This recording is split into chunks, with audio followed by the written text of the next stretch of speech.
Yang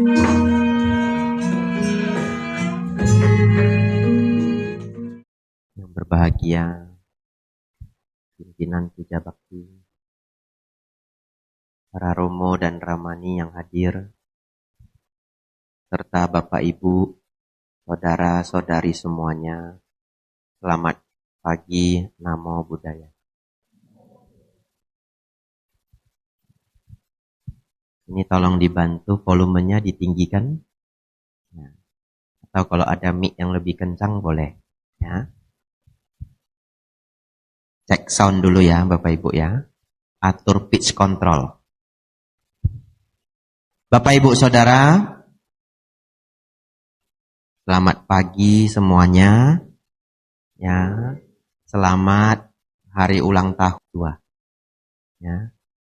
Ternyata wihara ini seumuran dengan saya ya. Bapak Ibu Saudara, ya, saya melihat banyak wajah yang saya kenal ya. Hari ini dalam rangka hari ulang tahun wihara, kita akan belajar Dhamma bersama. Tidak disangka, biasanya kertas saya kecil ya. Hari ini 1 HVS ya. Siap-siap ya. Bapak Ibu Saudara, kita baca dulu judulnya ya. Ternyata saya baru sadar, peserta yang datang, upasaka-upasika yang datang, sampai ke ruangan sebelah ya. Lihat, ramai sekali ya. Ya, selamat pagi yang di ruangan sebelah ya.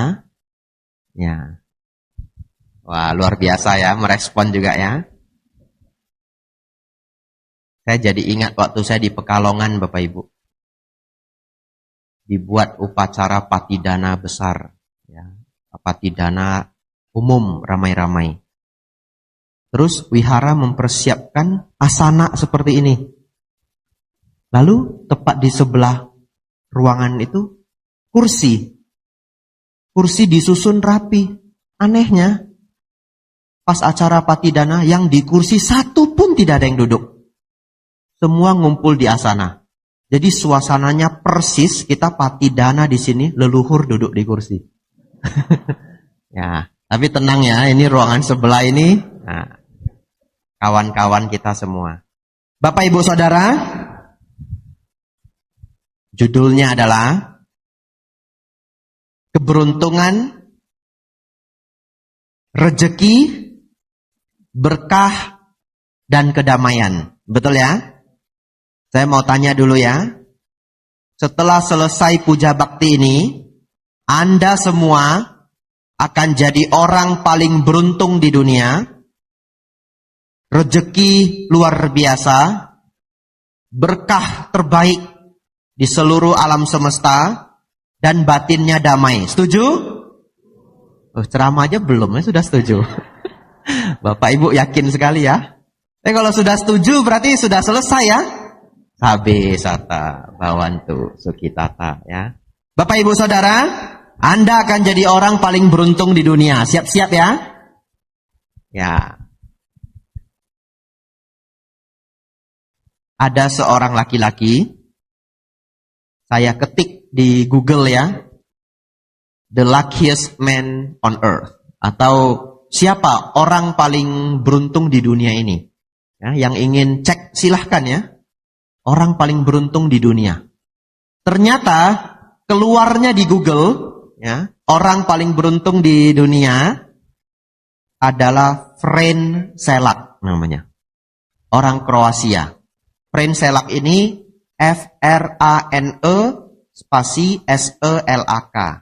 Kenapa saya spell? Karena kadang yang nonton di online itu dia bisa langsung cek. Ya, Frane Selak. Dia lahir tahun 1926, meninggal 30 November 2016. Jadi dia sudah meninggal. Bapak Ibu Saudara, di dalam hidupnya ada 8 kejadian. Nanti kita lihat kenapa dia bisa mendapatkan gelar manusia paling beruntung di dunia. Ya, 8 ini sudah saya catat, 1 sampai 8, ini pas halaman depan ini ya. Nah, ini handwriting, tulis tangan. Sampai ada umat yang pernah cerita ke saya, Bante, itu yang Bante tulis setiap kali ceramah dikumpulin ya Bante. Nanti dibuat museum katanya. Aduh, bagaimana dibuat museum begini ya? Ini hanya coret-coretan. Bapak Ibu Saudara, yang pertama 1962. Itu berapa tahun yang lalu ya? 60 tahun ya, 62 tahun ya. Baik. Prince Selak naik kereta api, lalu kereta apinya keluar dari jalur dan jatuh ke sungai. Ya. Kereta api keluar dari jalur, jatuh ke sungai. 17 orang meninggal. Entah bagaimana ceritanya, dia diselamatkan oleh orang yang dia tidak tahu siapa. Tahu-tahu bangun sudah di tepian. Ini kejadian yang pertama. Lalu, tahun depannya, dia naik pesawat pertama kali. Jangan lupa ya, dia orang Kroasia. Saya juga belum pernah ke Kroasia. Ya. Dia naik pesawat pertama kali. Memang orang ini aneh banget ini hidupnya ya. Terus pintu pesawat itu malfungsi, rusak. Lalu pintu pesawatnya itu terbang dan dia keseret. Ini baru-baru ini juga terjadi di Korea Airlines ya, pesawat Korea. Ada orang kurang kerjaan, pintu exitnya itu dibuka. Ada yang baca ya? Ya, atau ada yang nonton di berita. Lalu orang yang di sebelah itu karena angin kencang sekali pingsan Bapak Ibu. Oleh karena itu kalau naik pesawat, saya menyarankan selalu pakai seat belt. Ya, jangan ngobrol-ngobrol kongko-kongko karena sudah tidak perlu seat belt. Karena kemarin ada airline saya lupa di mana, entah Spanyol atau di mana, terjadi turbulensi, pesawatnya tiba-tiba drop begini dan orang yang duduk itu jadinya terhantam ke atas, terhantam ke samping dan banyak yang cedera. Ya, jadi kalau tidak ke toilet, tidak penting-penting sekali, pakai seat belt. Lalu Bapak Ibu Saudara, setelah terjadi kerusakan pintu, dia keluar dari pesawat, terbang ke bawah angin Bapak Ibu. Lalu pesawat ini jatuh, 19 orang meninggal. Dia jatuh tepat di tumpukan jerami. Ya, ini Anda boleh baca sendiri ya, namanya Prince Selak ya. Ya, lanjut ya. Ini baru 2 Bapak Ibu, ada 8 ya. Nah, hebat dia. 3 tahun setelahnya, kecelakaan bus. Dan busnya jatuh ke sungai. Dia berhasil berenang ke tepian. Ini tidak ada yang nolong. Nolong diri sendiri. 4 orang meninggal. Dia luka-luka ya, dan ada bagian tubuhnya yang get cuts ya. Get cuts itu luka yang seperti kepotong-potong. Tahun 1970. Ya, kalau dihitung-hitung ini 4 tahun atau 3 tahun setelah kecelakaan bus ya. 1970 mobil dia terbakar Bapak Ibu. Ya. Tapi dia sempat keluar sebelum mobilnya meledak. 3 tahun berikutnya terjadi masalah mesin mobil, api menembak dari air vents. Ya, saya tidak tahu itu air vents itu apa. Saya ketik di Google, keluarnya AC, ventilasi udara ya. Nah, katanya api menembak dari air vents, lalu rambutnya terbakar hangus. Tapi tidak apa-apa. Ya, hilang rambut tidak apa-apa ya. Nah, saya juga nggak pakai rambut. Jadi kalau air vents meledak, nggak bisa hangus Bapak Ibu. Memang sudah habis ya. Lanjut. 1995. Dia ditabrak bus di Zagreb. Tidak tahu di mana itu Zagreb. Ya. Dia tidak apa-apa, cuma luka ringan. Nomor 7. Siap-siap ya. Sudah mau 8 ini ya. Tahun 1996. Dia menghindari tabrakan, jadi hampir laga kambingnya dengan truk PBB. Dia menghindari tabrakan langsung dengan truk PBB di tikungan gunung dengan membelok ke pagar pembatas. Jadi Bapak Ibu bayangkan sedang naik gunung ya, menghindari tabrakan langsung. Biasanya kan di tepian jurang itu ada pembatas besinya ya. Ya, kalau di Indonesia syukur-syukur ndak hilang ya. Ya, lalu saking kencangnya dia menabrak pagar pembatas itu dan roboh. Lalu mobilnya jatuh ke jurang, Bapak Ibu. Ini kan insiden ketujuh ya. Mari kita lihat dia gimana selamatnya ya. Betul ya, ini manusia paling beruntung di dunia versi Google. Ternyata waktu itu dia tidak pakai seat belt, Bapak Ibu. Jadi pas mobilnya mau jatuh, dia terlempar keluar.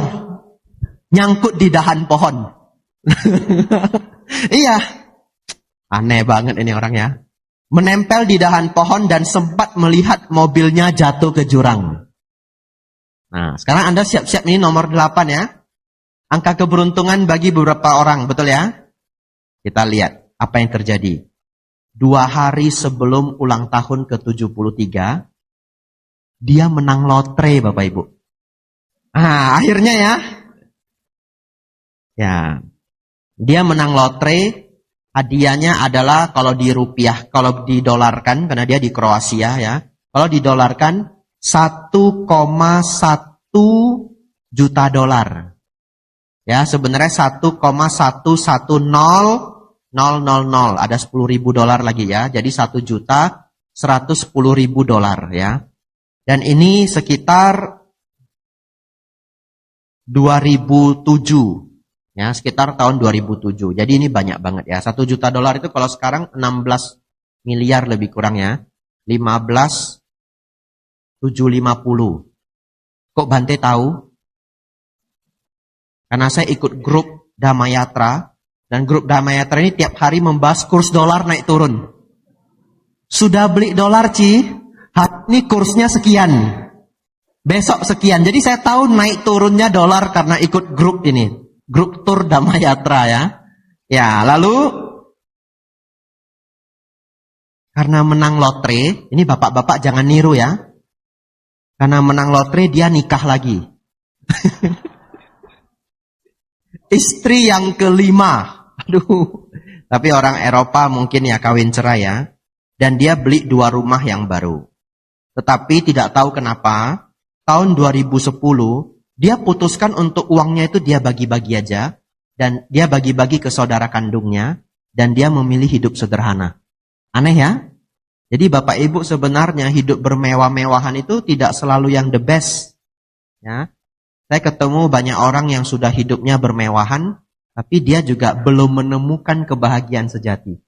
Ya. Nah, jadi kebahagiaan itu kompleks ya. Tidak hanya masalah harta. Kebahagiaan itu juga keluarga yang baik ya. Bapak Ibu punya tubuh yang sehat, pola hidup yang benar ya, makanan minuman yang benar. Kalau ada waktu olahraga dan belajar dhamma, meditasi, punya teman yang baik. Sekumpulan ini semualah membuat hidup kita menjadi bahagia ya. Atau kalau Bapak Ibu mau yang shortcut saja, tidak perlu yang banyak, jadi bhikkhu saja ya. Ya, itu shortcutnya dah, nggak usah rumit dah. Ada teman, nggak ada teman ya. Ada kerja, nggak ada kerja, nggak mikir ya. Kadang aja hari ini tanggal berapa saya lupa Bapak Ibu. Saya nanya umat, hari ini tanggal berapa ya Pak? 30 Bante. Oh, besok puja bakti. Oh, hari Sabtu. Tapi kadang-kadang saya lupa juga hari apa. Karena bagi saya itu setiap hari ya sama aja ya. Ya, saya tidak ada gajian tanggal 1, nggak ada saya. Nah, Bapak Ibu Saudara, saya lupa lihat jam ya. Ya, 10:12. Bapak Ibu, ini orang Bapak Ibu, friend selak, dianggap oleh Google dan juga sekumpulan orang sebagai orang paling beruntung di dunia. Tapi saya pikir Bapak Ibu lah orang paling beruntung di dunia. Kenapa? Ngapain harus menjalani 7 kali kecelakaan? Walaupun selamat. Betul ya? Siapa di sini yang belum pernah mengalami, hati-hati dengan pertanyaan saya ya, fokus ya. Siapa yang di sini yang belum pernah mengalami 7 kali kecelakaan berat? Angkat tangan. Yang belum pernah, ya. Nggak ada toh siapa yang pernah jatuh dari pesawat? Belum ya? Jatuh ke tumpukan jerami? Nggak ada ya? Saya rasa Bapak Ibu semua tidak ada yang pernah 6 kali kecelakaan berat, 7 kali kecelakaan berat. Kalau kita diskon setengah pun, siapa di sini yang pernah 3 kali kecelakaan berat? Naik kapal persiar Titanic gitu, nabrak. Itu, gunung es bawah laut, kejebak gitu kan. Belum ada toh? Ya, mudah-mudahan tidak ada ya. Ya, paling Bapak Ibu kecelakaannya jatuh ke selokan, kakinya serempet masuk paret, ya toh?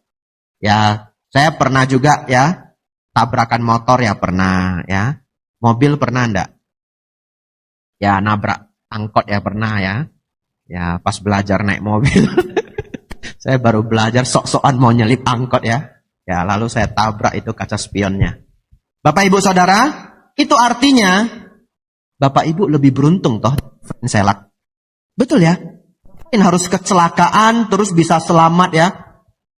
Untuk menjadi orang paling beruntung di dunia kan tidak perlu harus jatuh dari pesawat gitu. Itu airport kan cuma Soekarno-Hatta sebelah ya. Bapak Ibu jatuh gitu, terus jatuh pas bisa ketumpukan styrofoam gitu ya. Karena di sini itu lingkungan pabrik ya. Tidak perlu Bapak Ibu. Jadi sebenarnya Bapak Ibu ini orang paling beruntung di dunia. Setuju ya? Setuju ya. Ya, terpaksa setuju dah ya, udah ditanyain ya. Lanjut ya Bapak Ibu ya. Saya tadi sebelum ceramah, saya cek dulu. Apa sih bedanya beruntung, rezeki, dan berkah? Dan ternyata jawabannya itu sangat tricky Bapak Ibu. Tricky itu penuh trik ya, jadi kayak enggak tahu yang benar yang mana. Jadi saya cek di Kamus Besar Bahasa Indonesia, untung itu artinya mujur. Lalu saya cek lagi mujur. Mujur artinya untung. Gimana ini Kamus Besar ya? Dia tidak menjelaskan ini. Untung artinya mujur.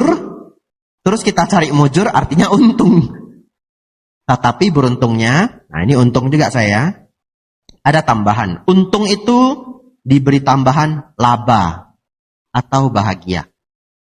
Tapi setelah saya renungkan, sepertinya kita menggunakan kata beruntung itu pada hal-hal mendapatkan sesuatu yang tiba-tiba, ya, tapi bukan yang besar banget, ya. Yang tiba-tiba tapi bukan yang besar banget. Tiba-tiba ditraktir temen, nah beruntung. Ya, tiba-tiba buka itu rinso ya, ada di dalamnya ada voucher ya.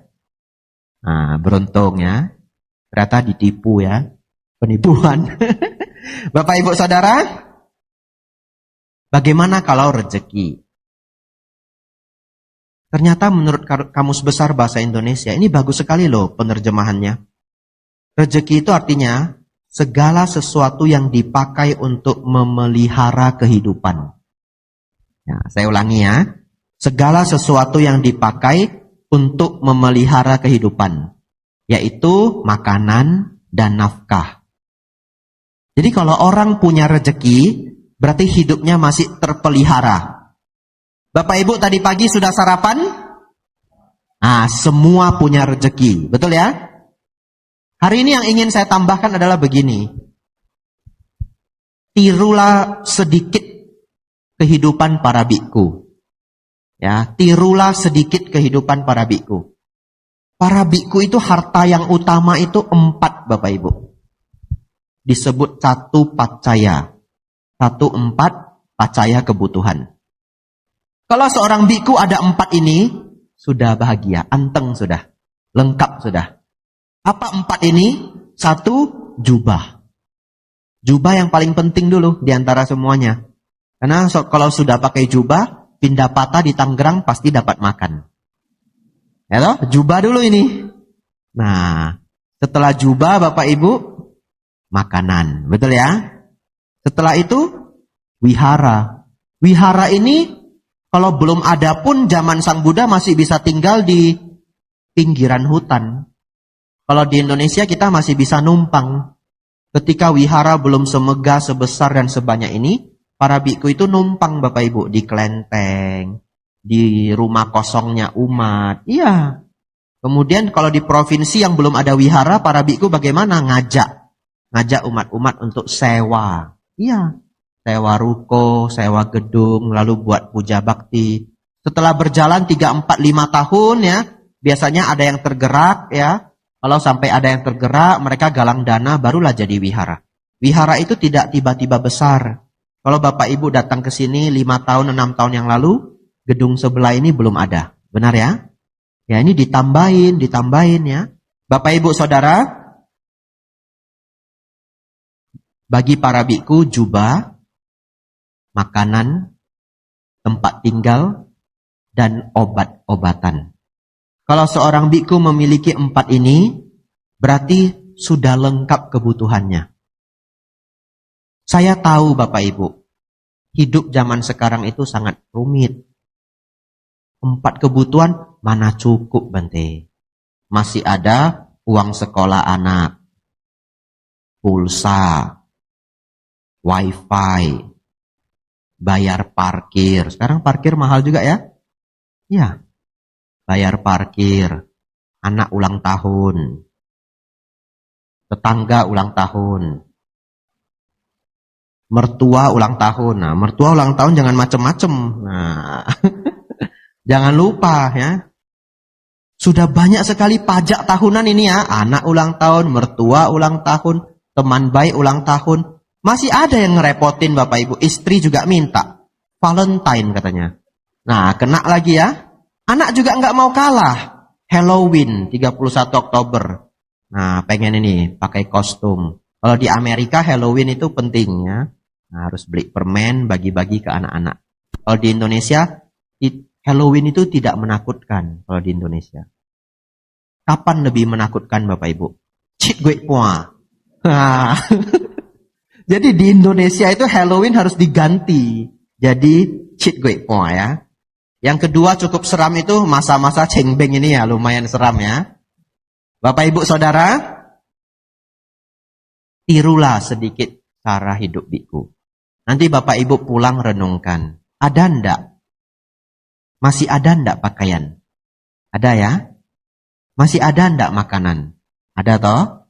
Tempat tinggal ada ya? Ada. Kalau sakit ya bisa berobat.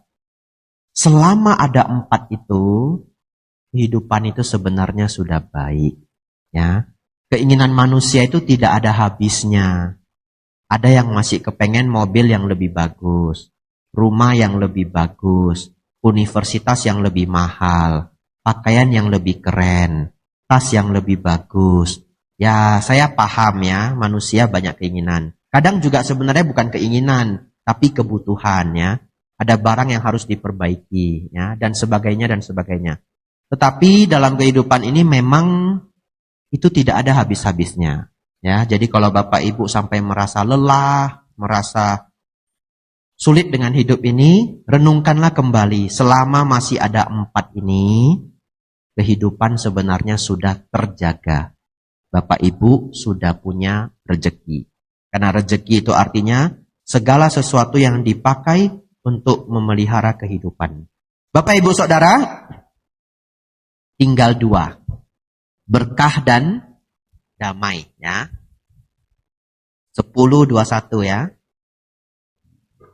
Ada jamnya Bapak Ibu di situ. Bapak Ibu Saudara. Oh, sekarang sudah tidak pakai buku parita ya? Ya, kalau begitu panitia bisa buka ini Manggala Sutta.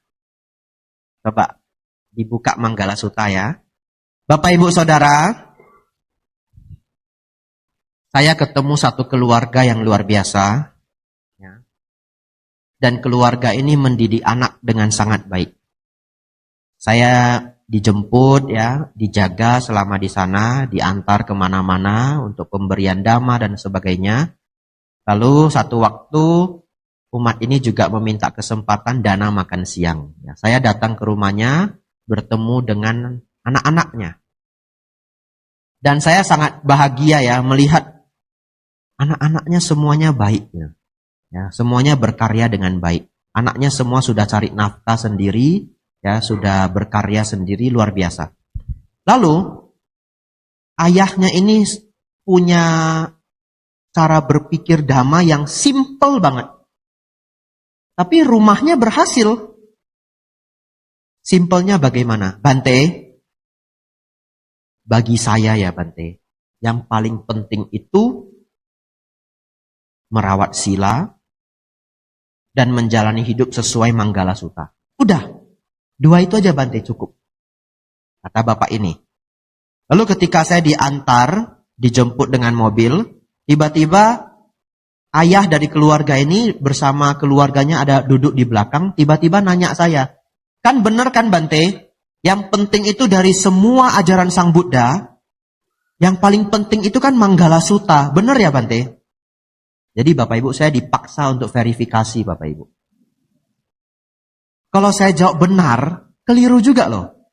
Karena kan ajaran Sang Buddha itu banyak, Tripitaka. Masih ada Dhammacakkappavattana Sutta, Karaniyammetta Sutta, betul ya? Saya mau menjawab iya, sulit. Tapi saya mau menjawab tidak, juga sulit Bapak Ibu. Karena saya sedang numpang ini. Betul ya? Oh enggak begitu Pak, langsung parkir. Bante naik Grab saja. Nah, Bante silakan naik Grab saja. Bapak Ibu Saudara, saya sambil duduk ya, saya berpikir. Sebenarnya sih tidak. Tapi kalau saya jawab enggak, ini keluarganya di belakang semua ini. Dan Bapak ini sudah menggunakan filosofi hidup nih selama ini. Dan keluarganya berhasil, betul ya? Saya jawab begini. Iya Pak, Manggala Sutta itu adalah salah satu yang paling penting ya di antara banyak ajaran Sang Buddha. Salah satu, betul ya? Nah ini kayak Bapak Ibu kalau ke mall ada diskon. Ditulis up to 50%. Itu bukan 50%. Up to itu sampai dengan. Nanti pas mau belanja diskon 5% aja. Lah ini katanya 50%. Oh enggak Pak. Itu up to, sampai dengan. Lalu yang 50% mana? Itu kaos kaki cuma sebiji. Betul ya? Nah, saya jawab salah satu yang terbaik. Wah, bapaknya happy dan senang sekali. Lalu Bapak Ibu, sepulang dari kejadian itu, saya buka Manggala Sutta. Saya kepengen tahu, betul tidak sebenarnya pemikiran Bapak itu? Bahwa yang penting Bante, itu ikut Manggala Sutta. Baik, kita buka ya. Ini silakan kalau bisa dibuka Manggala Sutta.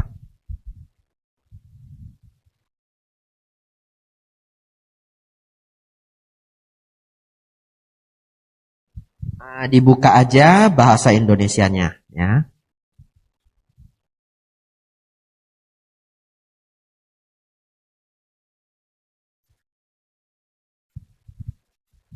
Bapak Ibu Saudara, ya, supaya bisa satu irama, saya baca saja yang ada di slide ya.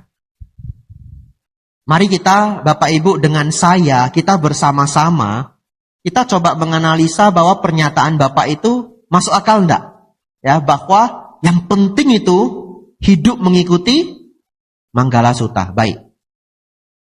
Saat itulah sesosok dewa ketika hari menjelang pagi dengan cahaya cemerlang menerangi seluruh Jetawana, mengunjungi Sang Bagawa. Bagawa itu artinya Sang Buddha. Bagawa artinya yang beruntung ya. The fortunate one. Next. Setelah datang menghormat Sang Bagawa, ia berdiri di satu sisi yang layak. Dengan berdiri di satu sisi yang layak itulah, ia memohon Sang Buddha dengan syair berikut ini. Bapak Ibu, ini akan membuat Bapak Ibu terkejut ya. Kalau Bapak Ibu analisa dengan baik. Siap-siap ya. Banyak dewa dan manusia mengharapkan kebahagiaan, mempersoalkan tentang berkah. Mohon uraikan apa berkah utama itu. Pertanyaan saya, siapa yang nanya ke Sang Buddha Bapak Ibu?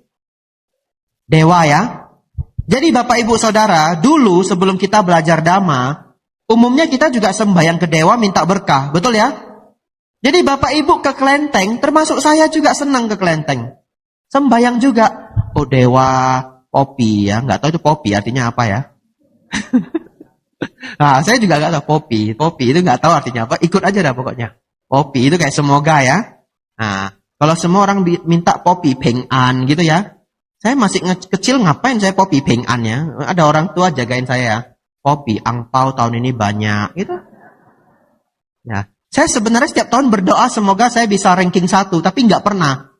Jadi saya sudah nggak minta lagi tuh, sudah menyerah ya. Jadi saya minta aja angpau yang banyak. Popi angpau banyak, semoga nanti Imlek ya kue-kuenya enak-enak. Nah itu saya doa begitu ya. Waktu kecil ya Bapak Ibu ya. Bapak Ibu Saudara, semua orang umumnya yang sembayang ke dewa pasti meminta berkah, betul?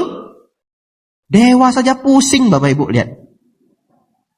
Jadi Bapak Ibu minta berkah ke dewa, dewa juga pusing. Sebenarnya berkah itu apa? Sampai-sampai para dewa itu datang bertanya ke Sang Buddha. Apa maksudnya pusing? Apa maksudnya bingung? Bingung itu maksudnya begini.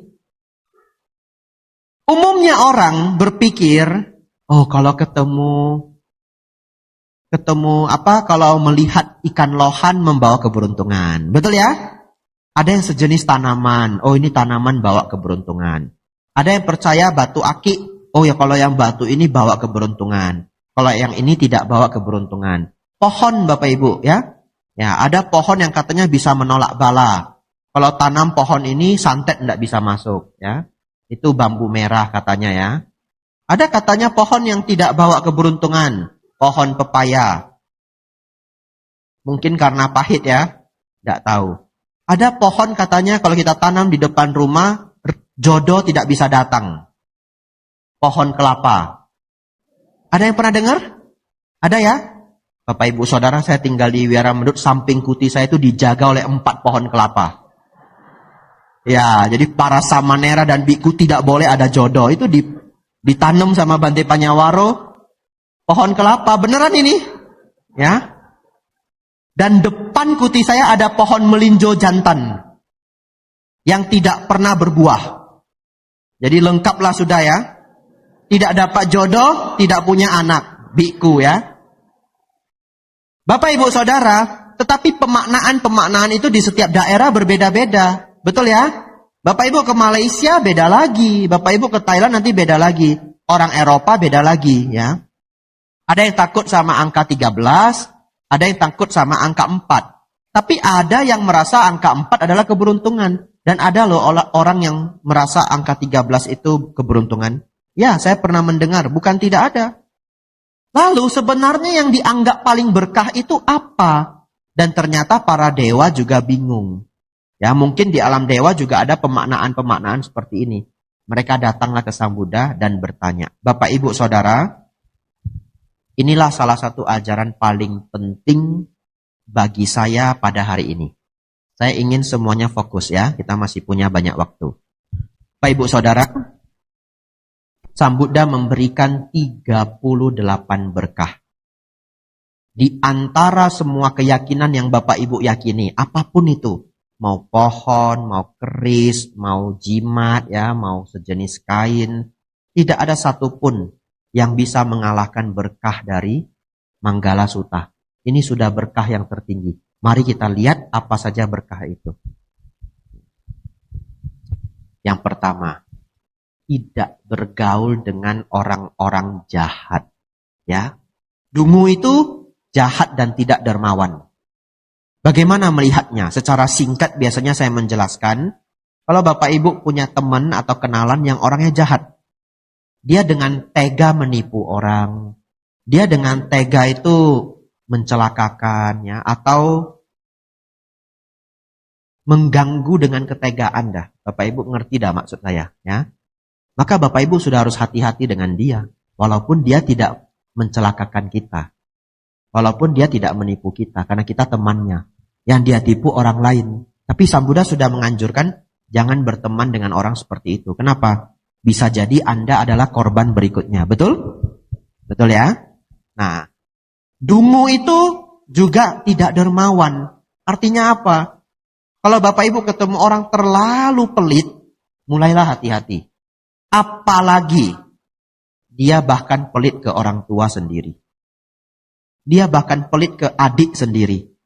Kalau Bapak Ibu sudah lihat ada orang yang pelit ke orang tua sendiri, pelit ke adik dan kakak kandungnya sendiri, Dan mereka tidak musuhan, red flag, bendera merah. Mulai hati-hati. Karena aneh banget. Ya, dia dengan orang tua sendiri yang begitu sayang ke dia pelit. Ke saudara kandung sendiri dia pelit. Bagaimana dengan ke kita? Kalau ke kita dia tidak pelit, mungkin karena ada maunya. Betul ya? Ya, Bapak Ibu Saudara, jangan bergaul dengan orang dungu. Di antara 38 berkah, Sang Buddha meletakkan ini sebagai yang pertama. Jadi hari ini saya ingin ingatkan adik-adik yang masih sekolah, yang masih kuliah. Ya, kalau yang sudah dewasa saya sudah tidak khawatir. Adik-adik yang masih sekolah, pilih sahabat dengan baik. Teman tidak dipilih. Kalau teman itu cuma say hello, ya. Ya di sekolah kita punya banyak teman, kenalan, kita baik dengan semuanya. Tapi sahabat harus dipilih. Ya, sahabat itu apa? Yang Anda ajak camping, yang Anda ajak jalan-jalan ke puncak, ya. Undang ke rumah untuk makan bersama, undang ke rumah untuk bikin prakarya bareng, olahraga bareng, ya. Circle Anda pilihlah dengan bijaksana. Ini benar-benar nasihat Sang Buddha yang nomor 1 ya. Bagi Anda yang masih remaja, ini adalah yang sangat penting diperhatikan. Ada 38 berkah Bapak Ibu, kita tidak akan bahas semuanya. Waktu kita tidak cukup ya. Lanjut, menghormat yang patut dihormat adalah berkah utama. Bapak Ibu Saudara, bertempat tinggal di tempat sesuai. Anda sudah sesuai ya. Di sini itu tidak sedang perang. Tangerang sangat damai ya. Tidak seperti misalkan di Ukraina yang sedang perang dan tempat lainnya. Memiliki timbunan kebajikan di masa lampau ya. Bapak Ibu pasti punya timbunan kebajikan. Kalau enggak, Bapak Ibu enggak bisa duduk di sini ya. Bisa sampai duduk di wihara mendengarkan dhamma, itu sudah bukti Bapak Ibu membawa kebajikan lampau yang besar ya. Tapi harus membimbing diri dengan benar ya. Dengarlah dhamma, seminggu sekali datang puja bakti. Kalau kurang ya dengar di YouTube ya, itu untuk membimbing diri. Saya yang menganjurkan Bapak Ibu mendengarkan dhamma, saya juga mendengarkan dhamma Bapak Ibu. Ya, saya ada waktu juga saya buka YouTube, dengerin Bante Damadiro, dengerin Bante Punaji, dengerin Bante Payuto, Bante Thanisaro, Bante Analayo, biku-biku yang saya cocok dengan ajarannya. Ya, setiap orang pasti punya biku yang Anda cocok dengan ceramahnya, gitu ya. Ya, lanjut Bapak Ibu Saudara. Coba lihat, apakah ini bukan berkah? Siapa yang tidak setuju? Berpengetahuan luas, punya skill berketerampilan, terlatih baik dalam tata susila, bertutur kata dengan baik. Semua orang ingin sukses Bapak Ibu. Ya, zaman-zaman dulu itu belum semodern ini, orang-orang sampai pergi ke dukun itu untuk cari jimat supaya sukses. Lalu Anda datang ke Sang Buddha. Sang Buddha tidak memberi jimat apa-apa. Sang Buddha memberikan ini coba. Sang Buddha mengatakan kalau Anda berpengetahuan luas, punya skill, berketerampilan, attitude-nya baik, lalu ucapannya lembut dan baik, pasti sukses. Saya yakin Bapak Ibu, kalau anak umur 20, umur 19, dia punya yang 4 ini, tidak mungkin dia gagal. Kecuali karma buruk lampaunya yang mengganggu. Begitu ya? Ya tidak mungkin dia gagal. Apalagi ditambah nanti baik selanjutnya. Jadi Bapak Ibu Saudara, yang sangat penting di antara 4 ini yang orang sering miss itu adalah berketerampilan, skill. Ya, jadi adik-adik yang masih sekolah SMA cari skill. Sekolah itu tidak banyak memberi skill. Sekolah itu memberikan knowledge. Ya, Anda bangun skill Anda sendiri. Yang senang akuntansi, ya belajar akuntansi, itu adalah skill. Yang senang mesin, belajar mesin ya. Nah, yang senang komputer, belajar komputer dengan baik. Yang penting Anda membuat skill. Kita lanjut. Membantu ayah dan ibu, menunjang anak dan istri, dan bekerja dengan sungguh-sungguh. Itulah berkah utama. Setuju Bapak Ibu? Setuju ya? Nah, ini saya hari ini bantu ibu-ibu ini. Nah, membantu ayah dan ibu, menambah uang belanjaan istri, gitu ya. Nah, dan suami bekerja dengan sungguh-sungguh, itulah berkah utama keluarga. Deal ya Bapak Ibu ya. Nah, ini ibu-ibu yang deal aja. Bapak-bapak diam aja. Ya, lanjut. Berdana, melakukan kebajikan, menyokong sanak saudara, tidak melakukan pekerjaan tercela. Itulah berkah utama. menjauhi perbuatan buruk, menahan diri dari minuman keras, tidak lengah melaksanakan dhamma. Itulah berkah utama. Lanjut. Memiliki rasa hormat. Nah ini sulit ini ya. Rendah hati. Ya. Belajar bersyukur Bapak Ibu. Bersyukur itu apa? Puas dengan yang dimiliki. Ingat budi baik orang. Nah ini saya gantian ini bela bapak-bapak ini. Nah, puas dengan yang dimiliki ya. Bapak Ibu Saudara, manusia itu tidak ada yang sempurna. Setiap orang itu pasti ada cacatnya. Kalau orangnya rajin banget kerja, tepat waktu, tidak pernah procrastinate, menunda-nunda pekerjaan, umumnya galak. Umumnya ya. Kenapa? Karena energinya tinggi. Dia rajin banget orangnya, nggak bisa menunda pekerjaan. Cepet. Kamu kapan selesai? Ini sudah jam berapa? Umumnya orangnya galak. Itu kayak satu set Bapak Ibu. Jadi manusia itu memang tidak sempurna. Ya. Bante, suami saya Bante galak banget. Dia kerja gimana? Kerja sih rajin Bante. Nah gitu ya. Tapi sebaliknya. Ada yang dapat suami baik banget. Misalkan ya. Sabar. Tidak pernah maksa. Kamu sudah selesai belum? Belum. Ya udah, gitu ya. Sabar, nunggu. Bawaannya dingin Bapak Ibu. Ya. Juga males ya. Satu set. Datang juga ke Bante. Suaminya yang galak datang juga ke saya. Suaminya yang tadi sabar datang juga ke saya. Bante, saya stres Bante. Kenapa? Ini saya Bante. Kadang bangun jam 11 Bante. Padahal tidurnya jam 10 malam. Semua pekerjaan susah sekali dikasih tahu Bante. Minta dia ngantar barang aja harus ngomong 3 kali baru diantar. Tapi orangnya sabar toh Bu? Sabar Bante. Gitu ya. Ya, artinya ini simulasi aja, nggak ada orangnya ya. Ya. Setiap orang itu punya minusnya. Jadi itu tugas kita masing-masing, cari kita kurangnya apa. Kalau Bapak Ibu merasa orangnya galak, belajar dhamma mengenai kemarahan. Jadi kemarahannya berkurang ya. Orang yang pintar bawaannya apa? Sombong. Betul ya? Nah, jadi kalau Bapak Ibu merasa pintar tapi rada-rada sombong, nah, itu kayak orang Medan sedikit ya. Belajar mengenai kesombongan, betul ya? Tidak apa-apa, hidup itu memang tidak bisa lengkap kecuali latihan. Oleh karena itu hidup ini adalah latihan. Saya mau bela bapak-bapak dulu. Ibu-ibu jangan mengharapkan yang seperti ini ya. Ada ibu-ibu, ada bukan ada ya. Ini simulasi ya. Ada seorang wanita mengharapkan suami yang seperti ini. Bante, saya ingin suami tidak merokok, tidak jelek, tidak mabuk, tidak miskin, tidak malas, tidak marahin saya, tidak maksa, tidak benci, tidak galak ke mertua. Ya. Kemudian tidak ada sifat buruk Bante, ya. Tidak pernah ada Bapak Ibu ya. Mau dicari di mana lengkap begini ya? Tidak. Tidak pernah ada.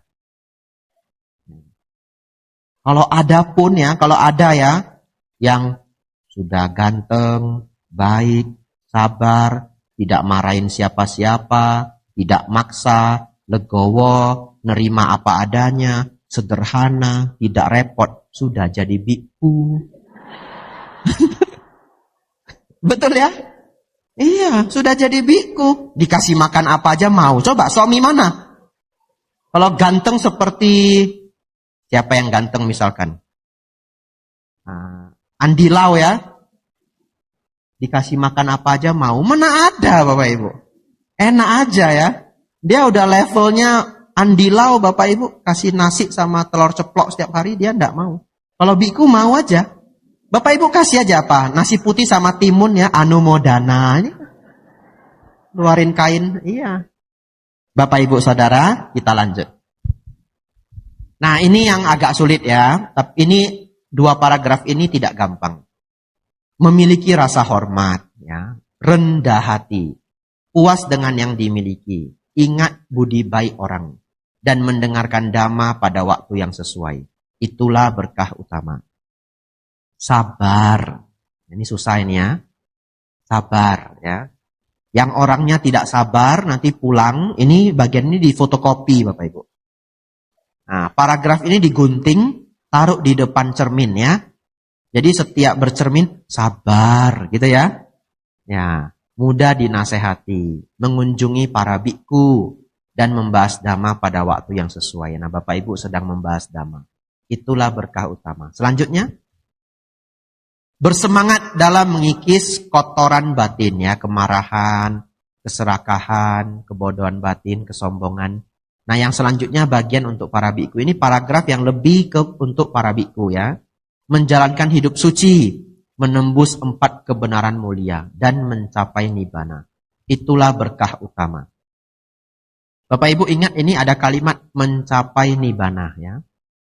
Meski disinggung oleh hal-hal duniawi, batin tak tergoyahkan.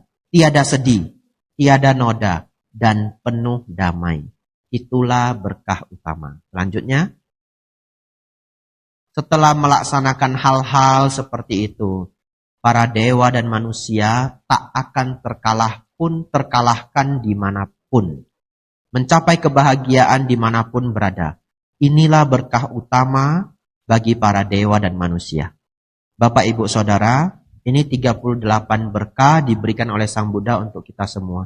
Saya menyarankan, rajin-rajinlah membaca ini. Ya, sebulan 2 kali, sebulan 3 kali. Kenapa? Setiap kali kita membaca ini, pasti ada poin yang kita masih belum penuhi.